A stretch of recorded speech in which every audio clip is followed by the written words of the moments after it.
What is good, everybody? I'm Fox at Foxy Games UK, covering the latest video game news, rumour and discussion. Follow me via Twitter at FoxyGames_UK.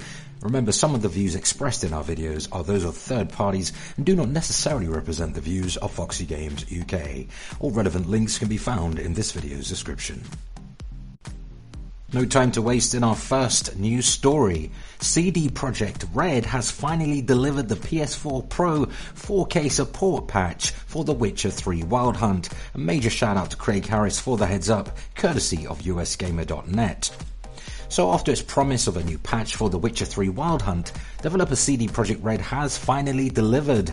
The new patch update 1.50 and 1.51 add support for the PlayStation 4 Pro. The full scope of the patch is unclear, you'll have to check with Digital Foundry, but the patch is just over 100 megabytes and should offer 4K resolution support to all PS4 Pro owners. It does not seem to be an option for 60 frames per second, if that's what you were hoping for. Now, the patch was promised earlier this year in a tweet and a statement to Eurogamer.net. Here's a quote. I can confirm that we are working both on Xbox One X and PS4 Pro patches for The Witcher 3. No extra details at this moment, more info is coming, and come it did. CD Projekt Red President Adam Sasinski further confirmed the update in early September during the company's half-year presentation. At the time, the patch was supposed to be out in a few days, but CD Projekt Red ended up missing that soft deadline by a few weeks. We've prepared a 4K version which will be available on PlayStation 4 Pro in just a few days, and by the end of the year it will be available on Xbox One X, Sasinski said at the time. Now, the Xbox One X will be launching on November 7. Since CD Projekt Red missed a few days deadline, perhaps they're also prepared the Xbox One X update in time for launch. Let us all hope so. And in other news, a huge thanks to Kratos, aka J-Dub City, for the heads up on this one. Seems Microsoft's first-party studio developer of the Forza series Turn 10 has taken a turn for the worst, at least in the case of the studio's 7th entry into the highly acclaimed long-running motorsport racing sim.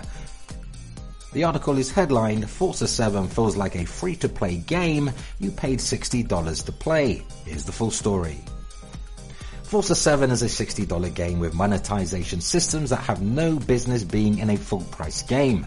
Forza 7 came out this week for players who could only afford the $60 version. Now, if you opted for the $100 Ultimate Edition, you may have already been playing since as early as Friday. Unfortunately, you may have fallen foul to over 150 gigabytes of combined failed downloads. Just like the author of this very article, who claims to have sought out the use of third-party download managers to get around the Windows Store's incomprehensible inadequacy, finally being able to install the game a whole day after purchase. So already off to a messy start then, but unfortunately for Forza 7, failed downloads are the least of its problems, and that's saying a lot if you've ever dealt with the streaming pile that is the Windows Store. With every new Forza release, the stench of immoral monetization schemes rises ever so slightly to the top, slowly suffocating an exceptional racing game. So this year it's gotten too close to souring on what is otherwise an excellent game. Turn 10 made two major changes in Forza 7 that I can only imagine exist for no reason other than pushing the business of microtransactions one step further without offering anything in return. The battle against micropayments in AAA games is a lost one, this much is clear, but we're getting dangerously close to a nightmare scenario where games cost money up front, so you have to really have the privilege of spending more money later. The past few Forza games used an ingenious system that rewarded players more in-game credits the more handling assists they turned off. Now the system took into the account the number of rewinds you used in a race and the AI difficulty that you may have set. Because of all those settings really could always be changed prior to the start of every race, myself and many others played around with them to maximize profits.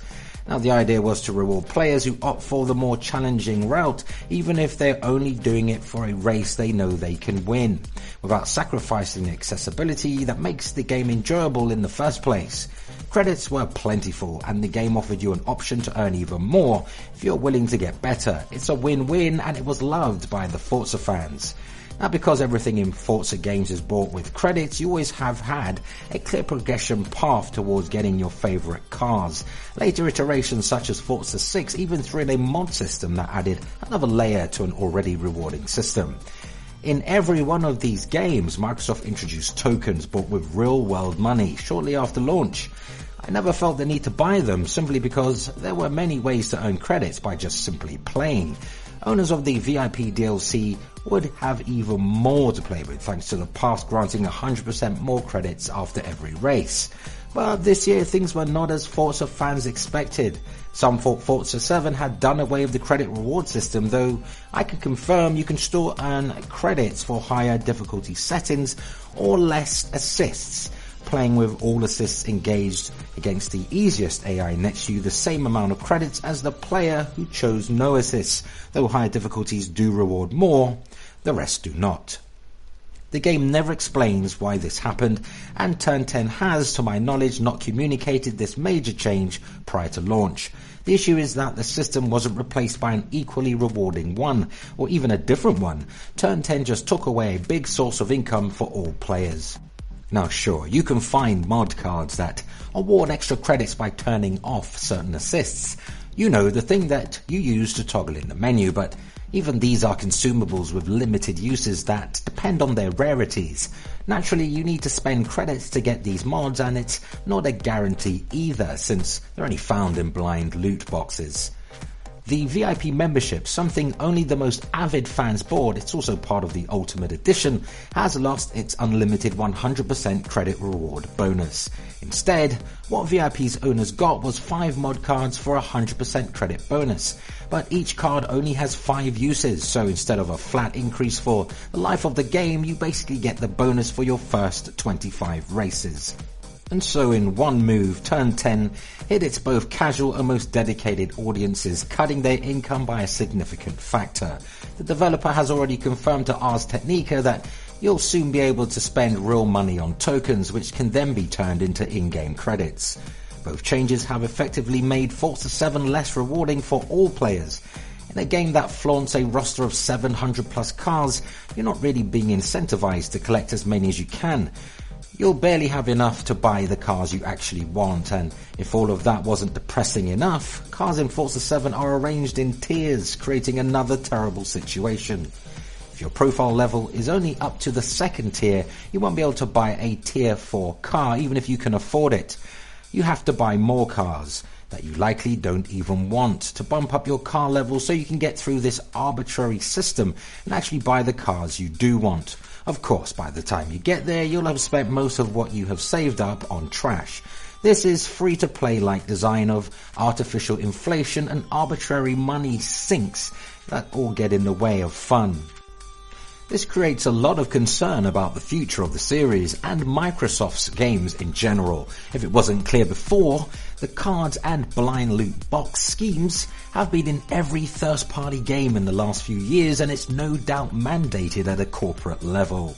Introducing new systems that cleverly work microtransactions into games without affecting the core gameplay is something myself and many others have and continue to tolerate, but this is not what Forza 7 is doing. Turn 10 is literally taking away sources of in-game credits that existed before and replacing them with microtransactions. And that's where this news piece article ends. So here's the thing. I struggle to comprehend why anyone is remotely surprised by this. I mean, Microsoft have made it no secret they fully intend to turn their franchises and IP into a service. The outrage comes a little too late. We all knew full well since the beginning of this year, perhaps further back even, that Microsoft Studios were looking to make as much moolah selling $60 games and even adding in microtransactions.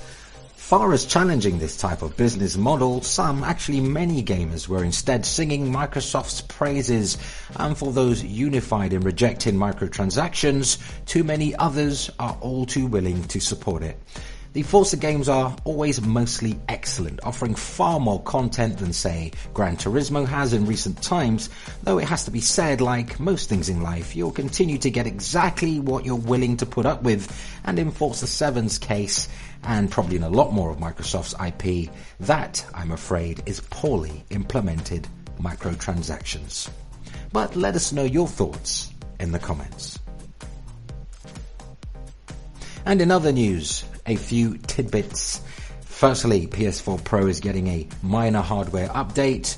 Sony Interactive Entertainment is updating its PS4 Pro, changing the model CUH7000 to CUH7100, also featuring a minor update to the internal components. But fear not, there are no discernible differences other than Sony have managed to reduce component costs for the units and are probably using similar, perhaps cheaper components. I highly doubt this new model will drastically reduce power consumption or lower the sometimes obtrusive fan noise. Sony have always had issues with fan noise with their consoles, usually solving the noise pollutant in much later iterations of PlayStation hardware. Same can be said for PlayStation VR, now getting a slight makeover in the processor unit, less fiddly wires and able to allow HDR pass-through direct through your Full HD TV or even ultra high definition one without having to unplug anything.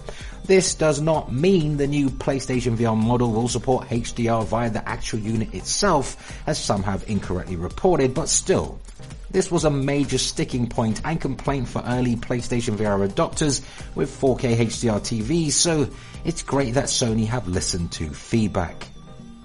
And Sony Interactive President and CEO Andrew House is leaving Sony after 27 years service to the brand. House cited new challenges and that the PS4 is in a great place as reasons for moving on. House will be replaced by John Kodera, who has been with Sony since 1992, during a time in which Sony's principal industry was focused on electronics such as televisions, general consumer electronics and optical discs. Of course, the era marked an important period of transition for Sony, as President Noria Oga worked closely with legendary engineer Ken Kutaragi to convince the board of directors that Sony should compete for business in the up-and-coming video game sector. Though Kodera himself began his own career working on Sony's portable audio devices, specifically in business planning based in Tokyo for 6 years before coming to the US. Most recently and most relevant to Sony PlayStation, Kodera joined Sony Network Entertainment International as a senior vice president and was later promoted to president in April 2013, working on network services related to the PlayStation 3, PS Vita and PS4. He instituted his vision, strategy and execution. Kodera has been Andrew House's deputy since the last year, so it's no stranger to the role he's assuming. Here's what he had to say. It's a great honor to take on the role of President and CEO of Sony Interactive Entertainment, and I'm very grateful to Kaz and Andy for the trust and faith they have shown in me.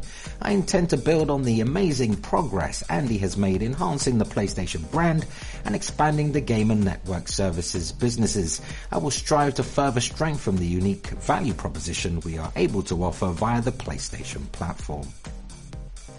Kodera is a huge fan of portable gaming, and yes, that obviously includes the PlayStation Vita. So somewhere down the road, we may even see the possibility that Sony looks into a Vita successor.